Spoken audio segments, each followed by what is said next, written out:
After a long day of gay recruitment, I can finally rest. Oh shit, I forgot to do the NordVPN ad. They paid a pretty penny to sponsor my nighttime thought holes. Live from the inside of Alex's brain. Hi, this is Alex here to talk about this video sponsor, NordVPN. Looks like you're watching weird things on the internet again. I mean, really? Are they gay? Of course they are. But you're gonna watch more, right? Perhaps you want to watch something similarly bisexual. Oh, what about, Brooklyn Nine-Nine? Let's just check Netflix and... Oh, whoops! I'm American. So what is one to do if one lives in the richest nation on Earth, ranked 33rd for child mortality? Wait! NordVPN! That's right, with NordVPN you can access bisexual content from around the globe, even if Netflix says it's not available in your country. Just open up NordVPN, choose to connect to one of 5,400 servers in 59 countries. In this case, we'll need to connect to Canada. And then go straight to Netflix to watch those wacky bisexuals. NordVPN masks your IP and makes you a fake Canadian. Like Ryan Reynolds. I'm on to you, Ryan. If you go to nordvpn.com/aretheygay, you can get a huge discount on a 2-year NordVPN plan using code ARETHEYGAY. Plus, a free bonus. And it's completely risk-free with Nord's 30-day money-back guarantee. What's better than this? Just guys watching dudes. You know what is better? The fact that you can use NordVPN on any device. Just one account lets you connect to up to 6 devices, whether that's your computer, laptop, tablet, phone, or brain. Think of it this way. You're paying just a little bit extra to get access to an almost infinite amount of extra content. It's a no-brainer. Or an in-brainer. And you can access all that content by going to the link in the description, or nordvpn.com/aretheygay. And don't forget to use that code, ARETHEYGAY, to get that huge discount and bonus. Well, that was weird. Wonder who I should sell my brain to next. Capitalism is crazy, man. 326? Alright, well, since I guess I'm not sleeping and I haven't found a 300,000 word fanfiction to use as an excuse to begrudgingly stay awake, let's talk about the new Pixar movie, Luca. Are they gay or European? Both, actually. Ah, Pixar, a studio responsible for too much of my early childhood emotional development. There was the food one, the sad one, the one that radicalized me, the 1, the 2, and the 3, and the 4. And although Woody and Buzz sound like the names of downtown gay clubs, we never really got a gay Pixar movie. That is, until Luca. You know, Luca, that Pixar movie with the suspiciously curly-haired Italian fish boys. You know, the one with the 2 kids who are actually sea monsters, but who run away to experience the totally not metaphorically infused human world. To many oblivious heterosexuals, let's call them Derek. To the average Derek, Luca is a story about 2 lads against the world. Bros until the end. But to others, those with a little bit of a higher sensitivity to certain subtextual cues, Luca is a frankly unsolicited mirror into the embarrassing crushes of semi-ambiguously gay childhood. And for those who say kids can't be queer, well, you're just wrong. Queer people were kids once too, you know. We didn't just pop out of a cross-dimensional portal sent by the gay agenda. Plus, I never hear anyone complain about the millions of shows and movies with straight kids crushing on each other. So, please, acknowledging queer childhood crushes will not destroy Western civilization. And let's be real, Western civilization could use a little bit of destroying. But what makes Luca so gay besides it being gay? The real question is, what about Luca isn't gay? Disney has made the literal gayest movie possible, without technically being, you know, legally gay. It's like this movie has every appendage flapping wildly outside the closet door while one toe keeps it technically inside. So, if you're a Derek, you know, just some dude from Fontana, California who doesn't know much about gay things or how to properly launder money, Luca just looks like Luca. But Luca's made up of a lot of little pieces, a bunch of cultural material that you can deconstruct, pick up, and rearrange. If I shuffled everything around and took out a piece, it probably stops looking like it was ever a part of Luca. If I showed you this piece without context, you might think it doesn't look like anything at all. But each piece of Luca has a history. Each piece has a community that can recognize the little cultural signals imbued with its meaning. What gay pieces make up Luca? Aesthetics? Allegories? Lived experience? Gay?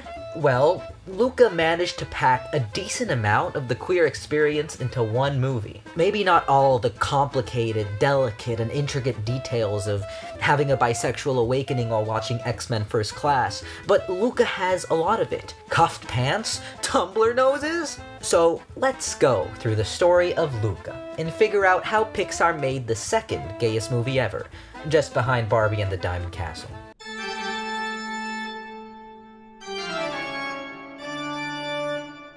So, Luca involves the story of sea monsters who face sea monster phobia in the human world. Luca and Alberto are sea monsters who run away together because they're in love. Basically, when they're dry, they're human, and when they're wet, they're sea monsters, and when they exist, they're gay. But Luca's family is homophobic and doesn't want Luca going with Alberto to the human world. But let's get a little meta first. As many film historians like Harry Benshoff have noted, monsters are kind of gay. Even the whole horror genre is pretty queer. For scholars like Robin Wood, queerness can be any narrative moment, performance, or stance which negates the oppressive binarisms of the dominant hegemony. But what do those words even mean for those of us who don't swivel a cup of wine in ivory towers?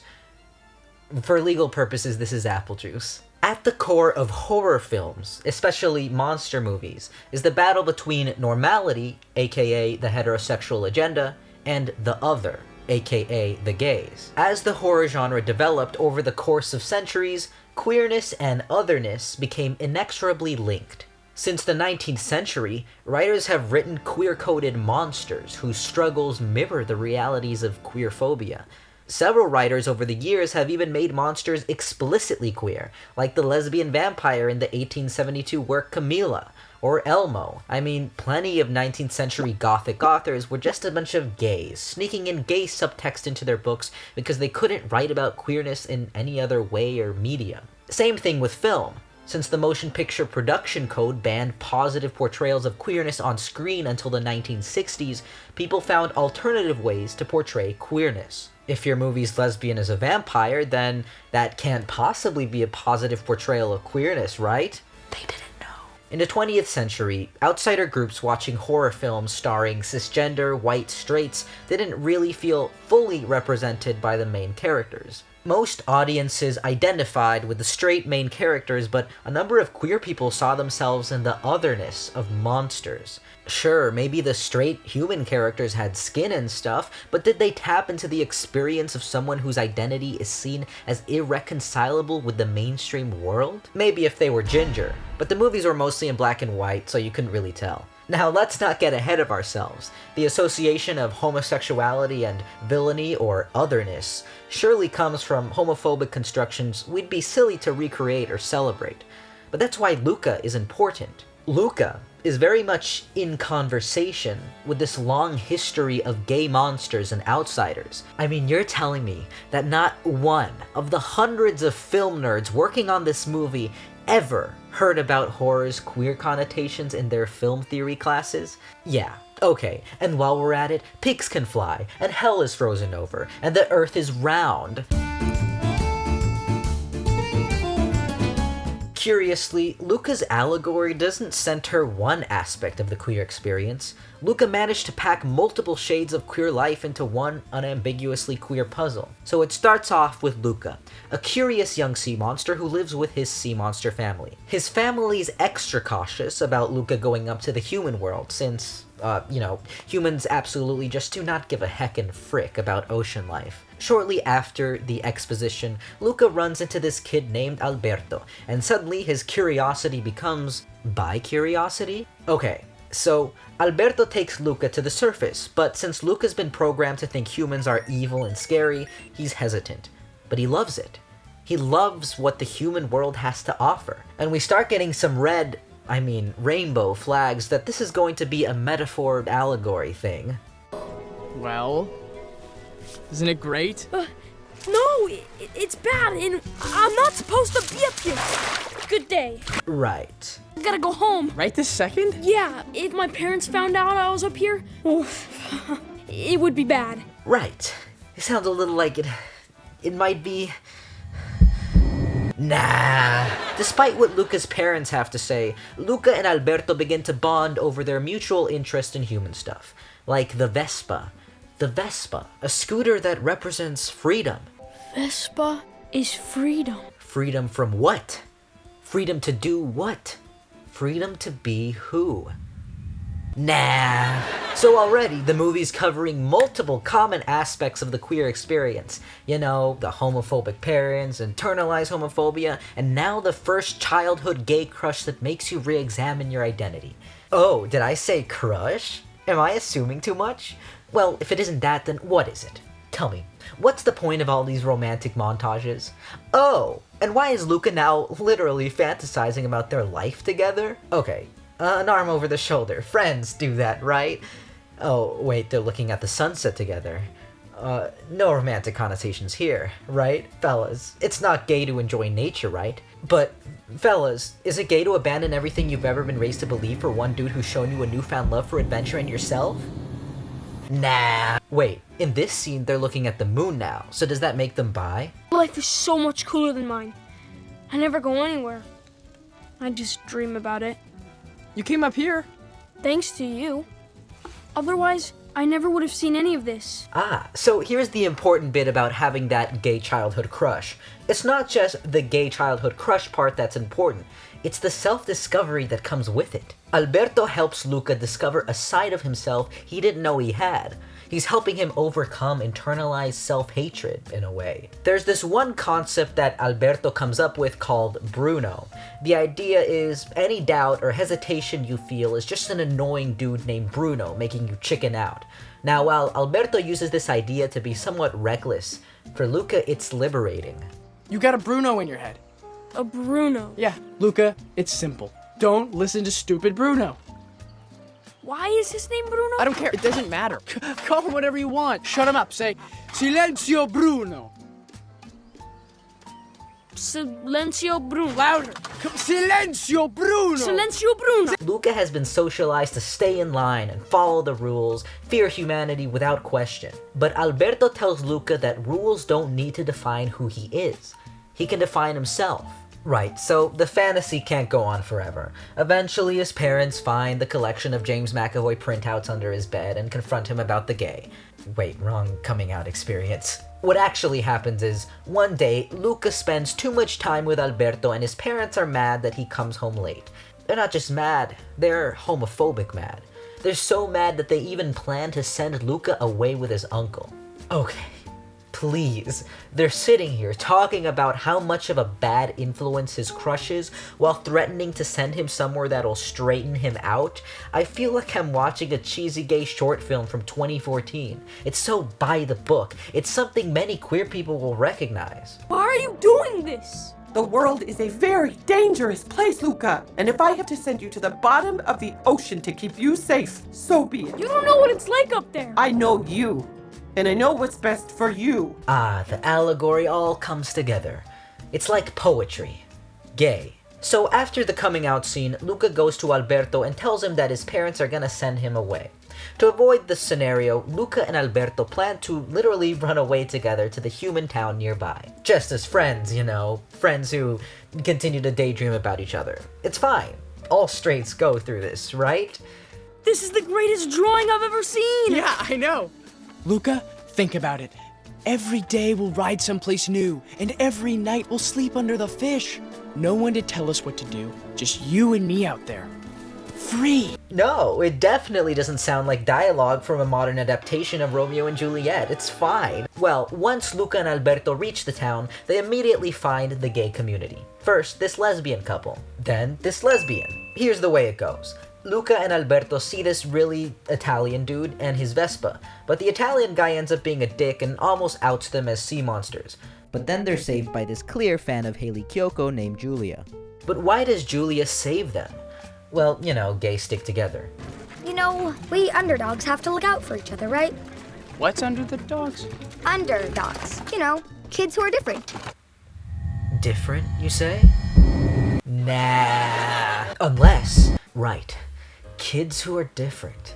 Kids who perhaps might grow to identify as non-straight, budding members of the agenda. Isn't it weird that queer people always seem to find each other, even in childhood? I swear, literally all of my childhood friends have come out as something. My childhood was full of alphabet people, and I don't mean Sesame Street. Or do I? Alright, so this whole underdogs have to look out for each other thing alludes to another gay thing. We've had monster metaphors, unaccepting families, internalized homophobia, the gay crush, and now, chosen family. Throughout history, queer people have been excluded or disowned from their direct families or communities of origin.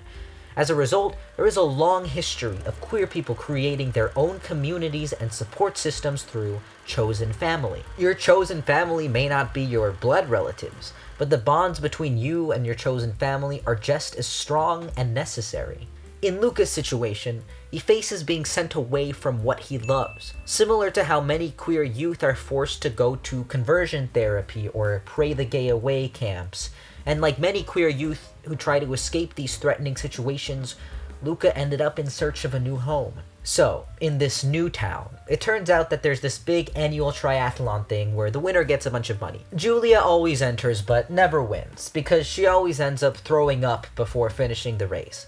Same reason why I can't watch Supernatural anymore. The homophobic Italian dude always ends up winning and rubbing it in everyone's face. But this time, it's different. This time, Luca and Alberto are gonna help Julia win. Then, when they win, they're gonna buy a Vespa and run away together. At least that's the plan. When Luca tells Julia they want to join her team for the race, Julia's hesitant. But Luca is desperate. Desperately clinging on to Alberto for some reason, but also desperate for help. Please, my family was gonna send me somewhere horrible, away from everything I love. But if we win this race, well, we can be free. Interesting. A very metaphorically charged moment. Luca doesn't just say that his family plans to send him away from his home, but from everything that he loves. And that love aspect is important. LGBTQ plus rights issues have often been advocated for within a love framework. You know, love is love. The fact that Luca equates the human world with love, not just as something he likes or something he finds cool, but as something he loves, makes the metaphorical connection even clearer. Luca is ostracized for loving what he loves, and he's asking Julia for help. In the end, she agrees. So Luca and Alberto commence their training. They stay with Julia and her unnecessarily attractive father and end up forming a bond through their time with them. And nothing gay happens throughout all this time. They're just watching stars as they drift into sleep together. It's fine. This is okay. I'm not gonna say anything, because this is heterosexual and platonic, even if there is nothing gayer than astrology. So, like we talked about before, Julia also sees herself as an outsider. She understands Luca and Alberto's pain. Every summer I come here and everyone thinks I'm just some weird kid who doesn't belong. I think I know how you feel. The kid who doesn't belong. You wouldn't know how many queer people I've heard say these exact words. None, because I don't go outside. But certainly, that feeling of being an outsider and growing up as a queer person overlap. Maybe Julia and Luca understand each other a little too much for Alberto's comfort. Which brings us to yet another gay thing. Projection. We all do it. But gay people are really good at it. That's what this channel is after all. It's a classic tale. You have your gay crush, but homophobia really gets to you when you start to feel bad about who you are. So instead of dealing with homophobia in a productive and healthy way, you lash out at other people. Unfortunately, Alberto has gone down this path. Since Alberto doesn't know Julia's gay, he gets jealous of all the time Luca spends around her. Luca even proposes that he and Alberto go to Julia's school together. And that really pisses Alberto off because they had this whole romantic runaway thing planned. Now, maybe it's a platonic thing. Maybe Alberto's afraid Julia will replace Alberto in a platonic way. But also, what if it's not? Have you considered that it just might, for once, possibly, be gay for once? How can you tell that Alberto's jealousy is queer-coded? Do the montage test. Let's see, is there enough for a montage? Yep, it's gay. Jealousy turning saints into the sea, turning through sick lullabies, joking. This jealousy morphs into uglier things. Alberto wants control. I know it looks scary, but here's what you need to Would know. you stop bossing him around? What is your problem? I'm his friend. I know what he needs. Oh yeah? Well then what does he need? Me. We'll just write it like we did on the island.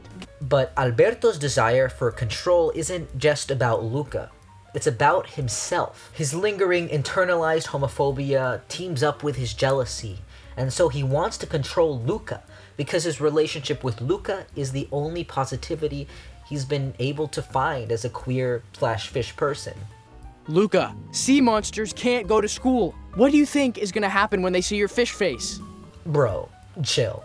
We get it. You're projecting your feelings of internalized self-hatred after losing control of the situation. Breathe.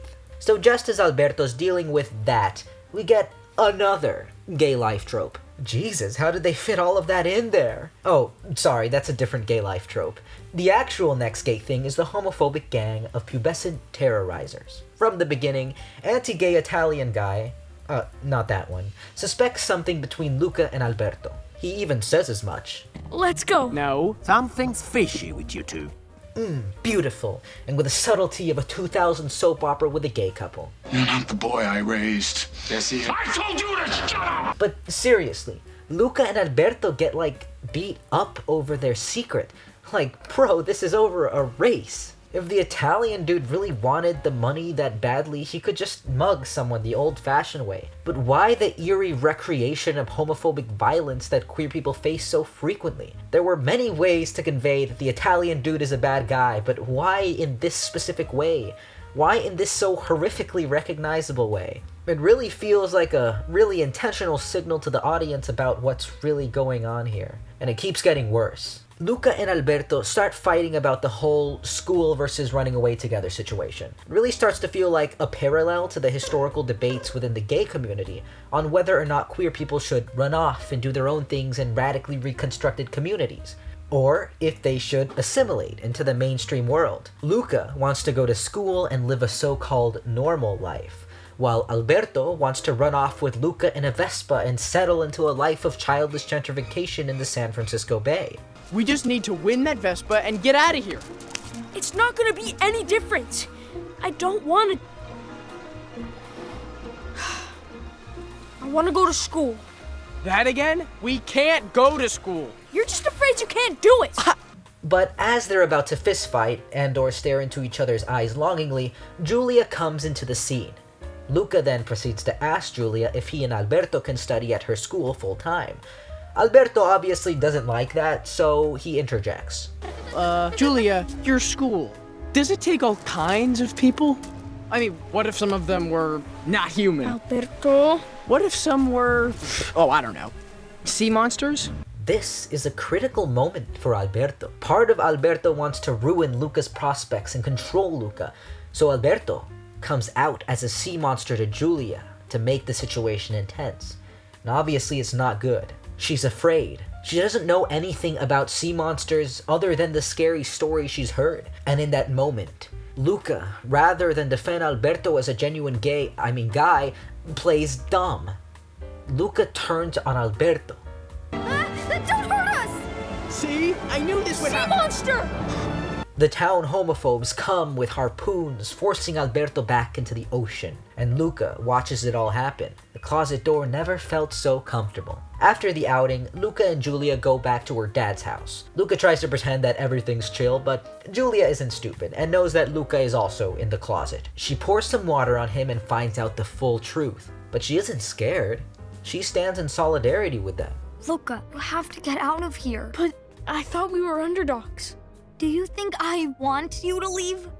This is the happiest Look, it's just not worth it. She knows her town is homophobic and tells them they're not safe there. So Luca leaves to find Alberto. He finds Alberto all sad because his boyfriend betrayed him, and also because his dad went out to get some milk 10 years ago and never came back. The picture of Alberto's life all starts to come together. Alberto fears abandonment, so he tries to retain control over whatever situation he can. But he can't control who he is, and he can't control how the outside world sees him. His queerness, or sea monsterness, adds a layer of difficulty that's hard for a child to process. In this turmoil, Luca and Alberto have a tense heart-to-heart. And although Alberto is still angry at Luca, Luca's intent on fixing everything.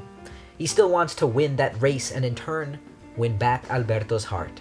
And so the race finally comes. Luca decides to enter it by himself, and Luca's actually doing okay. But just as Luca's on the way to victory, beating the Italian homophobes and inspiring gay Timothy Chalamet types everywhere, it starts to rain. Oh no, he's at risk of getting outed. But wait, Alberto is here, with an umbrella, and he's coming for him. I'm coming for you! But then, gasp! I say instead of gasping, the Italian homophobe is blazing down the mountain with more metaphorically rich epithets. You two don't belong here! Get out of my town! Whoopsie, guess Alberto just got outed again, in front of everyone. Of course, bystanders are shocked by the only potential bystanding. Italian guy proceeds to capture him, and what will Luca do? Will he continue to hide his identity in order to secure his chance at being a so-called normal kid? No. He risks everything for Alberto. He cycles into the rain and... Can we pretend that airplanes in the night sky like shooting stars? I could really use a wish right now, wish right now, wish right now. Can we pretend that...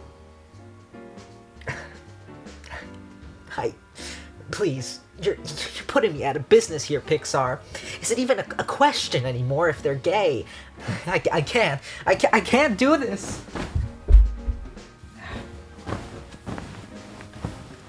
But eventually, they reach the end of the race, and the whole town is waiting for them with pitchforks. Italian guy confronts them one last time. We're not afraid of you. No, but we're afraid of you. Everyone is horrified and disgusted by you because you are monsters. Stop! Again, no subtlety with the homophobia. Come on, Pixar, no need to revive the spirit of my homophobic distant relatives. Fortunately, Luca and Alberto have allies. Another important aspect of the queer experience, the allies who defend and support you. Julia sticks with them, even if it means checking her sea monster bias. And at this critical moment right here, when all the town seems to have turned on them, a new ally appears. Julia's dad. They're not monsters! Oh yeah? Who are they then? I know who they are. They are Luca and Alberto. And they are the winners. Exquisite. The dad proclaims Luca and Alberto, despite their different identity, are still people. Sea people, but still people. In the same way that queer people are also just people. Coming out doesn't change who you are, obviously. I've heard lots of stories of queer people coming out and having to reiterate to their crying families, I'm still me. I'm still your kid or sibling or whatever. This doesn't change who I am. And this is essentially that. Queer or not, you are still you, a person. And it works. With these crucial allies, Luca and Alberto gain the town's acceptance. Also, Luca's family is there because of an unrelated subplot I decided not to go over, but don't cry. They're there. They're there. And they're proud of Luca. What? And the lesbian couple were lesbians the whole time? What? We've done it, y'all. We've reached the end of the rainbow, and here is our pot of gold. Acceptance. One of the most important parts of the queer experience. Finding people who accept you for who you are, and accepting yourself as well, even if it's difficult. Luca's grandmother even spells it out for us. Some people, they'll never accept him. But some will. No, it's fine. This can't possibly be read as a gay metaphor. And of course, they use the word accept for maximum homosexualism. Not saying that the word accept is gay, but it's definitely up there. But there's still one thing left. Luca is still intent on going off to school with Julia, but Alberto doesn't want that. They're gonna have to say goodbye. And when I say this is the most romantic goodbye I have ever seen. Now look at me and tell me, what is a really stereotypical romantic goodbye? You know, a trope that when you see it, you go, oh, this is a romantic thing. The train station goodbye. One lover has to leave, but the train is leaving. Maybe they kiss. Maybe one person goes running after the train. Maybe Disney actually has substantial queer representation in an animated movie. Who knows? But they do the romantic trope thing here in this movie. Obviously, they hug. There's tears. And You got me off the island, Luca. I'm okay. Alberto acknowledges how big of an influence Luca was on his journey. They helped each other accept themselves. They're going to remember that for a lifetime. And then the hands, Jesus Christ, the hands! Girolamo, trombetta. Seriously, what does that mean? No idea. Go find out for me, will ya?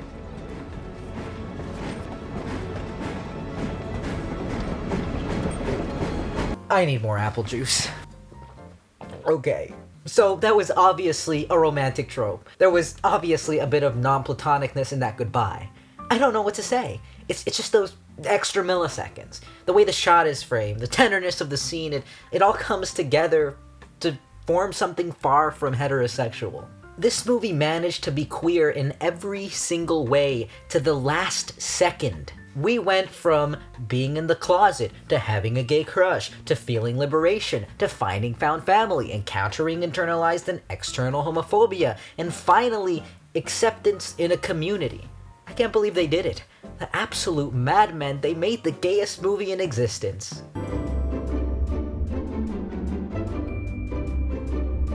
So, let's talk about the creators, the writers. Let's talk. What were you thinking? Do you think you can keep getting away with this? Do you? Well, you can. I mean, let's just say that hypothetically, theoretically, you released a movie during Gay Pride Month. Totally coincidental. And let's just say that, hypothetically, this movie bore a coincidental aesthetic resemblance to another gay movie with similarly curly-haired Italians. A movie directed by Luca Guadagnino. Luca. And then let's just say that literally everyone on Earth who watches the movie has the same question. Was this movie gay? So what does director Enrico Casarosa have to say for himself? We really willfully went for a prepubescent story. This is all about platonic friendships. Well, I'm convinced. And he's right. Hollywood has never made a piece of media where prepubescent kids have crushes on each other. It's just not done. It's also, specifically, a little bit of pre-romance. That was something that I was interested in as well, because there's just that moment that maybe we're not thinking about boyfriends or girlfriends yet, which is really more about friendships. Okay. Maybe, possibly, he's actually sincere. It's possible. I mean, the cultural norms between Europe and America might be super different. But this is an American movie made for a mostly American audience. And although Casarosa's vision is his own and I can't tell him not to have it, let's think about a purely theoretical world in which Luca was gay. And let's call that world Earth. If Casarosa did want to portray a queer story at the center of a major Disney movie, would they have let him? Probably not, considering that Disney has basically tried everything to make their gay characters editable out of any story they appear in. Disney wants to make money, and they don't want to lose socially conservative audiences and non-Western markets, so they push their gays to the side.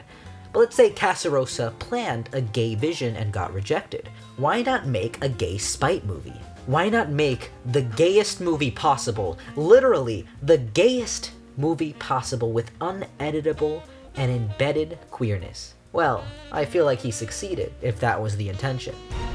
Or maybe Disney is in on it.